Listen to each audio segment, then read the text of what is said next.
Watter een van die volgende reaksies sal 'n positiewe voltmeterlesing gee wanneer dit in 'n voltaïese sel gebruik word?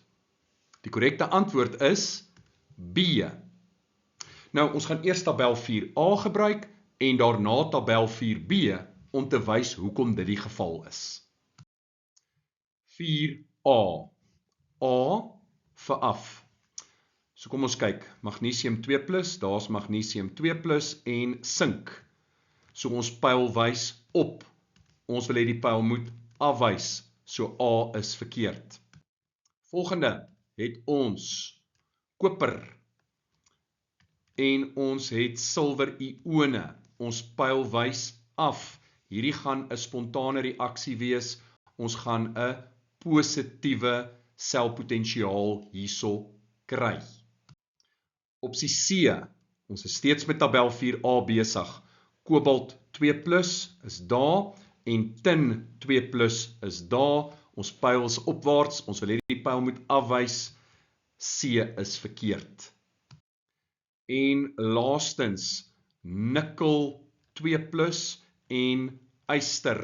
Ons pyl moet afwys, ons pyl wys op. Hierdie is met ander woorde verkeerd. So die korrekte antwoord is B. Kom ons kyk nou na tabel 4b vir die wat tabel 4b gebruik of die wat in die IEB wêreld is. As dit kom by tabel 4b, B vir boontoe. Magnesium 2+ en sink, daai pyl wys af, nie op nie. So A is verkeerd. Volgende, koper en silwer ione. So daar's koper en hier is silwer ione. Ons pyl wys boontoe, B vir boontoe, so B is die korrekte antwoord. Dan C, ons het kobalt katione en ons het tin 2+ katione. Ons pyl wys af, maar ons pyl moet boontoe wys. Met ander woorde, C is verkeerd.